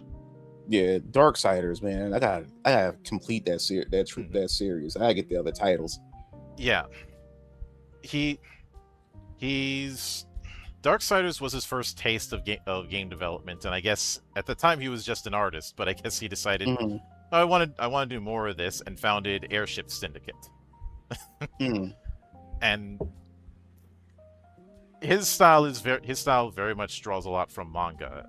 It got him a lot of hate at the time, but then again, it's hate from Marvel fans in New York, and if there's one thing New Yorkers love to do, is complain. Look, even before even before America was its own country, New York rudeness was well established. But like, there's old newspaper articles talking about it. But I think that's a case of somebody who was clearly inspired by anime in different forms. Right. I remember when I was watching the animated Spawn, and there was this um behind the scenes segment after the last episode, and McFarlane outright cited Akira as the thing that put the idea in his head of maybe I can do animation. Mm-hmm. Uh, and we've you mentioned Lost Boys earlier on when it came Mm-hmm. to your experience with vampires. Yeah. Lost Boys is massively influential, far more than I think a lot of people realize. It kind of became the poster child for the whole urban vampire concept, and Right. I didn't think about was that. the chief inspiration, and I have this on Word of God, for Vampire the Masquerade. Oh, I didn't know that. Yeah, I, I have spoken with Mark Reinhagen. He outright said that after seeing the movie, he ended up having this brainstorm session with a friend of his, and Vampire the Masquerade came out of that. Uh, Awesome. which, but with that said, and I know we went into a lot of different directions, but I do want to sincerely thank you for taking the time out of your schedule to come all the way to my humble little monastery and enjoy the madness that happens here. No problem, man. I like I said, I love talking about geeking out with Hmm. stuff like this with RPGs and also just sharing my love for my universe that I crafted with Venus and Hmm. Orion comics. Like Yeah. I really appreciate it. Hmm. And of course, anytime you see fit to return, whether it's for more of Venus Orion or just to shit post about bards being spoony, the door is always open. Same here for my channel. Because I plan on having more guests come to mine to my platform, especially those who invited me onto theirs. I'm just trying to line everybody up, and I also want to have like a great big like forum or discussion. So I want to bring Hmm. a lot of you guys on. We just talk some gaming and stuff like that, and everything. I think that'll be fun. Oh yeah. So my goal is to try to mix the right people together that I know we will have that chemistry. We can just go Hmm. in and have fun with this stuff. Oh Yeah. yeah. And of course, a sincere thanks goes out to everyone who took the time out of their schedule to come onto the show and enjoy the madness. And there will be plenty more where that came from, as there always is here, on the open bar of the internet. But until then, on behalf of the good brothers present and not present, my name is Mildra, I am your gaming monk, stay fucking frosty, everybody.